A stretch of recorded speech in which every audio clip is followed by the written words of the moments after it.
Hello and welcome to Stories and Lessons. This is Tim Winicki, your host. Today's episode is brought to you by Empowered Change Counseling and Education.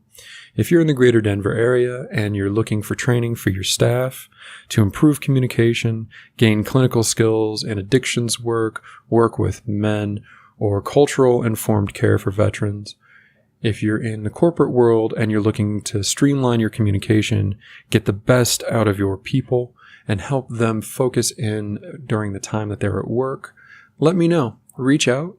Go to www.empoweredchangece.com for a full list of trainings and opportunities. I've trained different environments for the last 15 years, whether it be in the military, on college campuses, in businesses, and in treatment centers. I love bringing my knowledge into the world. I love improving the staff and care that our companies provide. Please reach out. I'd love to work with you. For today's episode, it's my birthday today. I'm 39 years old, and I think like most of us, when I get some time to myself on my birthday, I think back to what has happened in my life, what my birthdays have been like, and how my loved ones have helped or hurt me celebrating that time. And for me, it's a very complex day. Growing up, I'm sure I had good birthdays. My parents loved me.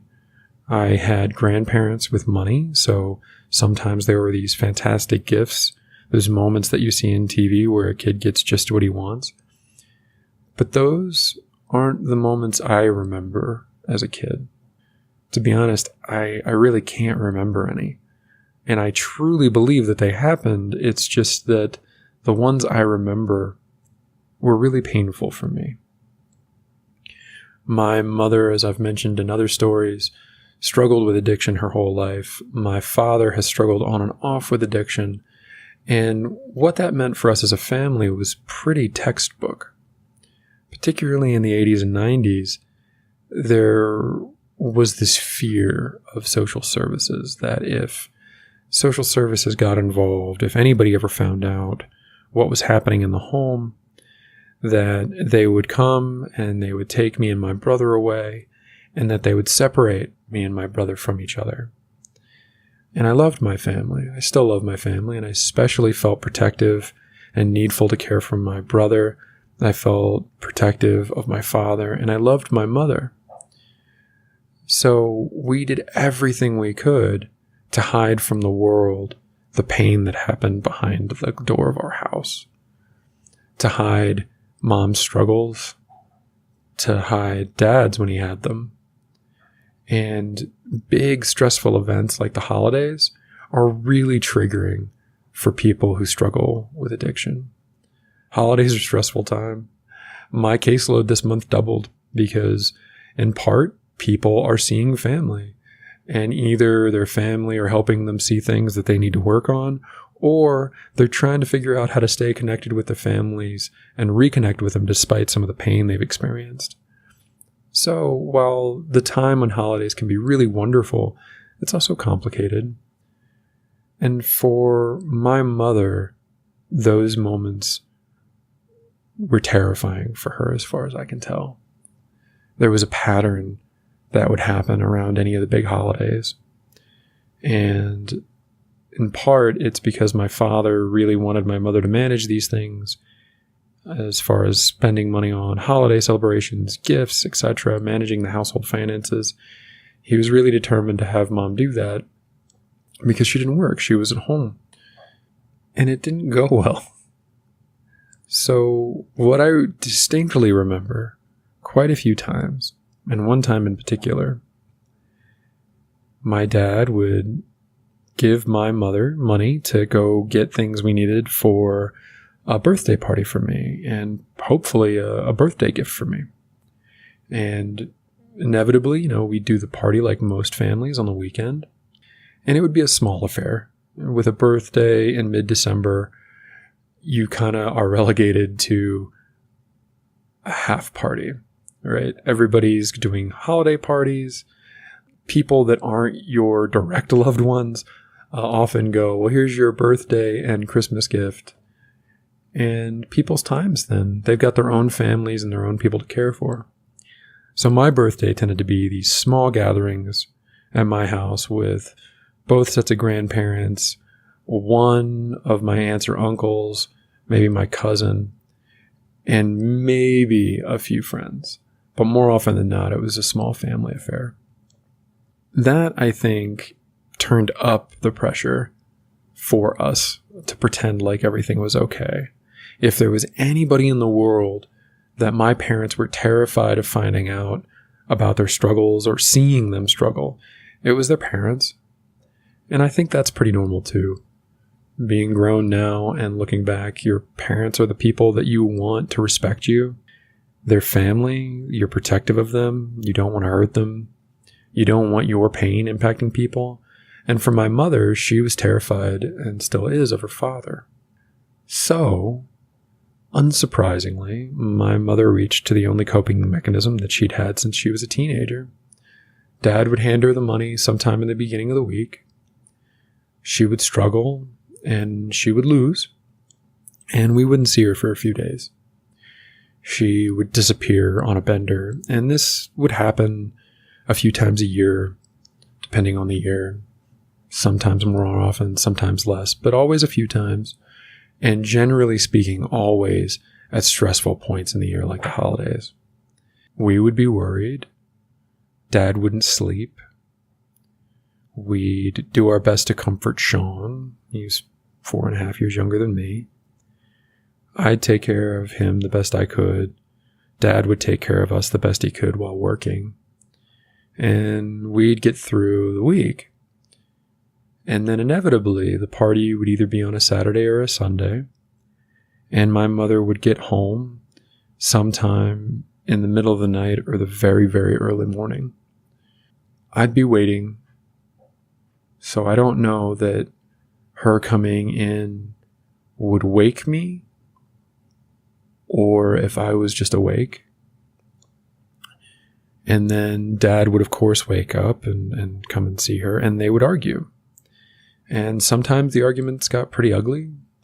Mom would always have some kind of story that was entirely unbelievable.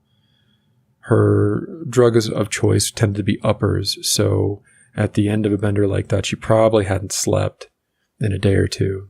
She wasn't really coherent or sane. And her and Dad would argue and fight, and I would lay there and I would listen. And I would hope and pray that Sean didn't wake up for it. And then that would go on for however long it needed to. And Dad would go to bed, Mom would crash out. And then at some point in the afternoon, it'd be time for my birthday party. And then my grandparents would show up, and whatever other family members would show up. And we'd pretend that it was a good day. We do our best to put a smile on things. If I acted ungrateful or like I was sad, my father and mother would give me a very telling look. If I noticed my grandparents giving me looks of concern, I'd get afraid and put on a big smile and lean into making sure that everybody else was okay. And that was a lot of my birthdays. Until I hit about 13 or 14. And then my birthdays, I could use the excuse of, I don't want to party anymore. I want to go out with my friends. But even then, I really hated my birthday. I needed it to be a bad day. It sounds strange, right? You need your birthday to be a bad day. If it wasn't a bad day without my family, then my family was just bad. And I couldn't take that in. In the black and white frame of good or bad, I needed my family to be good. I needed to be able to see that my mother loved me. I needed to be able to see that my father loved and protected me to the best of his ability. And I couldn't take the idea the concept that it was my family that was bad and not the day. And so I would either go out with friends and try to ignore the fact that it was my birthday, or when some friends would find out that it was my birthday and try to do something nice for me, I would make it a bad day. I would get really dramatic. I would lash out and basically make a hash of anything anybody planned for me. This really culminated when I was 18. For my 18th birthday, I had finally gotten most of my close friends to not do anything for my birthday. My close friends knew that it was a hard day for me and that we would just go about our weekend and I wouldn't go home. I'd stay away. And I had these two friends that really cared for me. I introduced them. They later got married and had 5 beautiful children. And I had made one of them enjoy a holiday that he hated. I saw him in pain. I saw him have his struggles about it. And me and some other folks really went out of our way and made sure he had a good day on that day. And he decided with his future wife that they were going to do the same thing for me. And they nudged and bothered and finally figured out like what I would want to go do and took me out to do it. And I just remember sitting there with them and some other close friends, just a really small group. I mean, I think there was only 5 of us. And I think it was one of the first times I ever truly came close to a panic attack. Like I started to just try to lean in and I couldn't get comfortable. I couldn't get comfortable with the idea that my birthday had the potential for it to be something good for me, that people that cared about me were going to put me first. And I made a hash of it. I picked a fight with a friend, made a big scene, stormed out, drove home.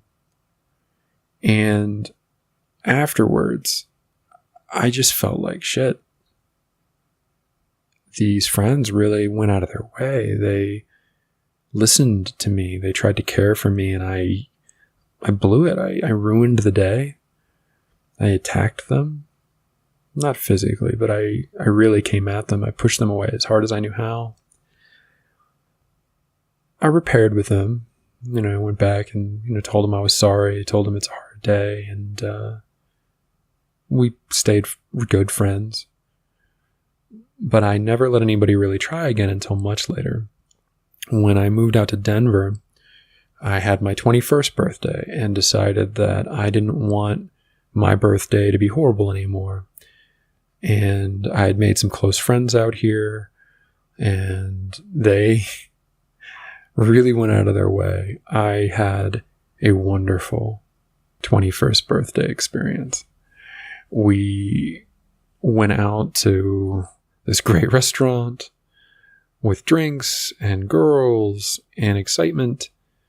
And then I had a beautiful woman who was a dear friend and part-time lover who came over and made sure that my day ended wonderfully. And it kind of proved that I could have a great birthday. Not just a good one, but a great one. The people that helped make that happen, 2 of them weren't even really close to me. They just were people that liked having a good party and a good time and were really good at facilitating that. And from there on, it's a 50-50 shot as to what my birthday is going to be like. Half the time now, I take it as a quiet, contemplative day if I can. Or, I'm 39, I've had jobs. As an adult, you don't really always get to have your birthday be a thing, right? Certainly not when I was in the military. But when I could, it would either be a day to reflect, a day to be a little sad, not depressed, not ineffective, but to think back and think about who I've been, who's my family been, mourn some of the experiences that I had, and really reflect and make sure that I'm heading towards better things, to make sure I've got the right boundaries with my loved ones, to make sure that we can have as good of a relationship as we possibly can. And then other years, I make a big deal of it.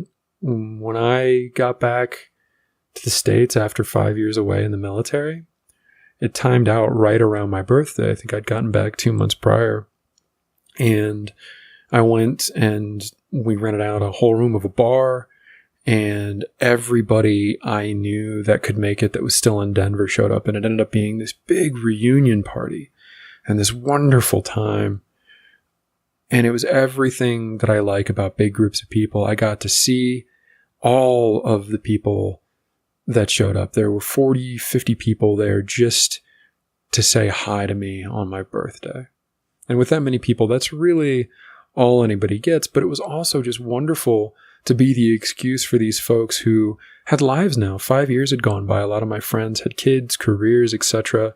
And it was an excuse almost like a reunion for our college days. And that was wonderful. This year, I'm going for something a little more low-key. We're doing a quiet date night for me and my fiance. We're doing a nice group dinner and maybe a bit of my favorite cake. Birthdays are complicated. Our family stories are complicated. My stories around growing up in a household of addiction are painfully common. It was uncomfortable for me when I started studying how to do the work and was reading about how different family systems function when one of the family members is struggling with addiction, particularly a parent, and looking through on a bullet point list of everything that my family struggled with. There is a fear and a shame around addiction. There would have been help for me and my family. There could have been resources, even back in the 80s and 90s, that could have been helpful to us. But there was so much shame and so much protection from my mother. She was a woman in pain. She loved us. There was never a doubt in my mind that my mother didn't love me. She loved me. She just didn't have the strength to fight her demons. And rather than seeking help, we protected her. That's what family does. We protect each other. And in protecting her, we hurt her and we hurt ourselves. And as a young boy, I took on far more than was healthy or even reasonable. As a child, I had no capacity to protect my mother from her pain. I had no ability to protect my father from his struggles. I had a little bit of efficacy to protect my brother, but only because I was a little older than him. But at the time, I thought it was my job. I thought that I had the capacity. And so many of my clients come in with that same story. That the pain of their parents put them in a position where they had to be an adult as a child, where they had to hold the pain of their family before they could even lift their arms. And the good news is, you can put it down. I did. Through the help of good friends, through building community, and through the help of my parents later in life, I've been able to have wonderful days with friends and loved ones. I've been able to celebrate the life I've built.